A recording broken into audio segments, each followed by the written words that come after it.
जय जय जय जय शाश्वतम् आदिनाद ब्रह्म ओंकार शाश्वतम्। महाकुंभ पर्व महात्मा। कुंभ शब्द का अर्थ साधारणतया कलश या घड़ा ही है, परंतु प्रतीक रूप में कुंभ शब्द समग्र सृष्टि के कल्याणकारी अर्थ को अपने आप में समेटे हुए है। भारतीय प्राचीन शास्त्रों में कुंभ पर्व की महिमा पर विस्तृत चर्चा मिलती है। ऋग्वेद, यजुर्वेद, सामवेद और अथर्ववेद आदि में कुंभ पर्व का बखान किया गया है। त्वं पृथ्वीं भवयन्ति सेकेतयन्ति भविष्यः कल्याणादिकाय महत्याकाशे स्थितः बृहस्पत्यादयो ग्रहाः संयुक्षे हरि द्वारा प्रयाग तत्पुण्य स्थाने।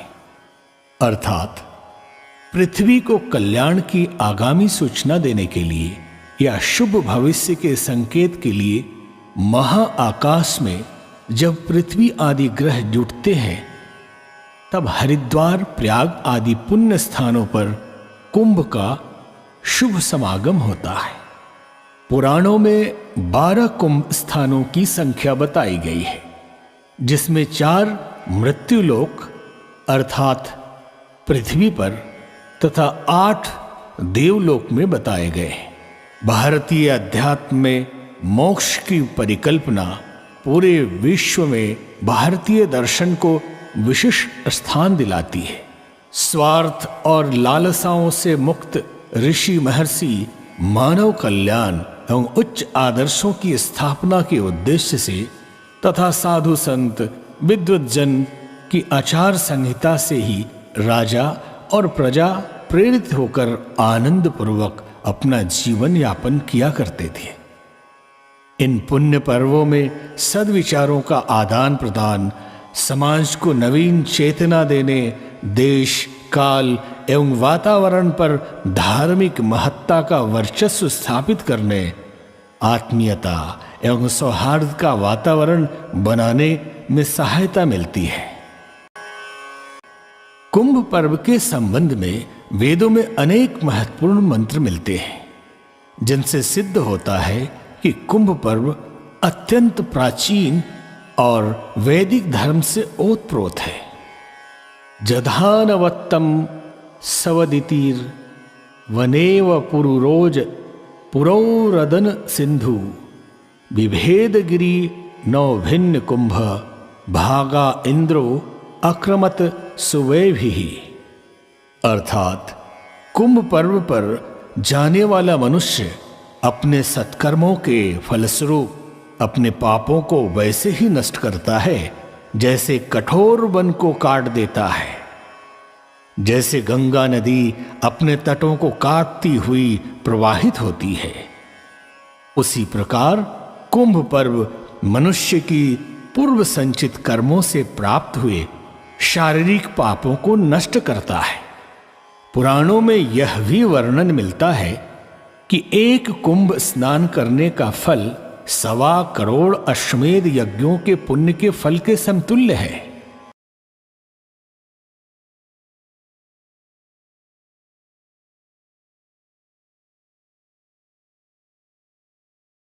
सामाजिक दृष्टि से राष्ट्र में एकता, समता तथा अनुशासन बनाए रखने के लिए राजा, प्रजा, बाल, वृद्ध, नर, नारी, साधु, सन्यासी सबका समागम तथा आपसी विचार विमर्श, सत्संग एवं परामर्श द्वारा उचित मानकर एक जगह पर एकत्रित होने की कुंभ की यह परंपरा रही हो।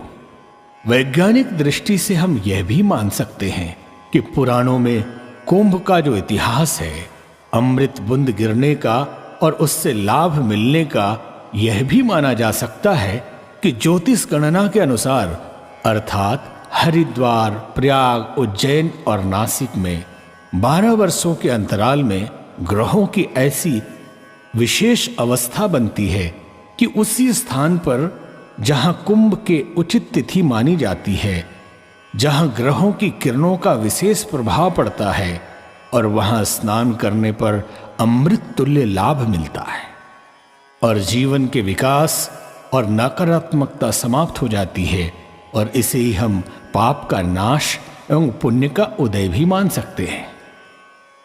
अमृत कुंभ की उत्पत्ति की अमर कथा। देव दानव संवादे मध्यमाने महादधौ उत्पन्नो सिद्ध तथा कुंभ वृद्धतो विश्वना स्वयं। हे कुंभदेव, देव की विवादों के कारण समुद्र मध्य जाने पर तुम्हारी उत्पत्ति हुई, जिसे साक्षात विष्णु ने धारण किया। आगे कहा गया है, ततो वे सर्व तीर्थानि देवा सर्वे त्वयि स्थिता त्वयि तिष्ठन्ति भूतानि त्वयि प्राणाः प्रतिष्ठिताः। अर्थात तुम्हारे जल में समस्त तीर्थ, समस्त देवता, समस्त प्राणी, प्राण आदि स्थित रहते हैं। पुराणानुसार दैत्यों ने देवताओं पर आक्रमण किया, देवता परास्त हो गए। जब देवताओं ने भगवान से प्रार्थना कर कहा कि प्रभु, आपके सहायता के बिना दानवों पर हम विजय प्राप्त नहीं कर सकते, फिर भगवान नारायण ने देवताओं की अवस्था देखकर कहा, हे देवगण, मंदराचल पर्वत को मथानी और वासुकी नाग को नेथी बनाकर समुद्र का मंथन करते हुए उससे अमृत निकालो। उसका पान करने से तुम सब बलवान और अमर हो जाओगे।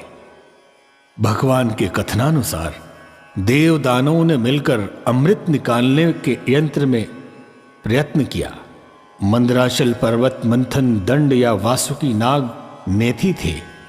कच्छप रूपधारी स्वान मंदराचल के पृष्ठ भाग थे और भगवान विष्णु उक्त दंड को पकड़े हुए थे। तदनुसार उस शिव सागर से 14 रत्न गरल, कौस्तुभ, परिजात, सुरा, धन्वंतरी, चंद्रमा, लक्ष्मी, पुष्पक, ऐरावत, पांचजन्य शंख, रंभा, कामधेनु, उच्चश्रवा और अमृत कुंभ निकले। अमृत कुंभ निकलते ही देवताओं के इशारे से इंद्रपुत्र जयंत्र अमृत कलश को लेकर उड़ गया। उसके बाद दैत्य गुरु शुक्राचार्य के आदेशानुसार दैत्यों ने अमृत कलश को वापस लेने के लिए जयंत का पीछा किया।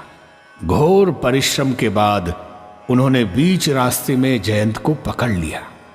तत्पश्चात अमृत कलश का अधिकार जमाने के लिए देवदानवों में 12 दिन तक अविराम युद्ध होता रहा।